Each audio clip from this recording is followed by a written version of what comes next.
está Hernández en la cancha. Y el que la lleva es Ramírez. Va Ramírez.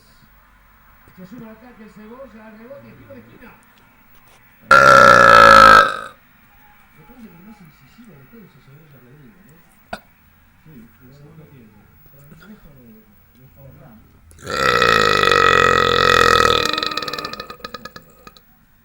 Y ahí está Forlán precisamente. Ya no está Cavani, pero está Hernández. Allí lo vemos. Está el pibe Hernández. Le pegó Forlán. Saque de arma, demasiado cerrado.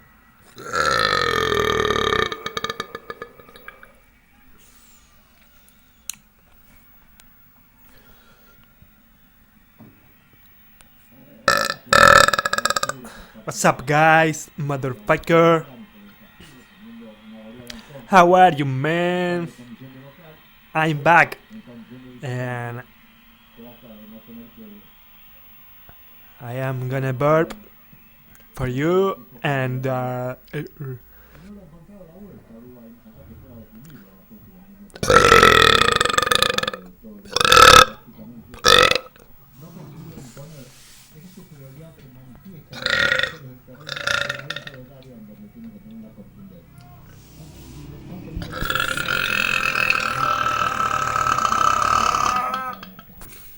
ingenio y capacidad de las individualidades, y por allí ya sobrado cierto que sus jugadores de ataque han entendido que en cada jugada ellos eran los únicos responsables.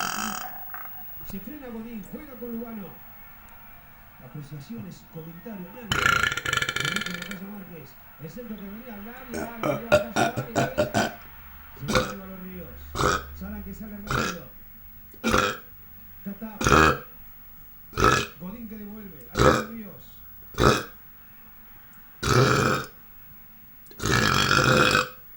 Otra vez. Abajo Cristian.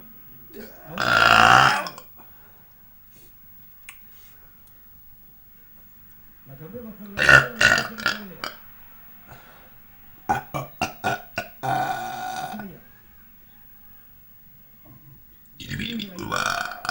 jugando Lugano, Silva. goodbye.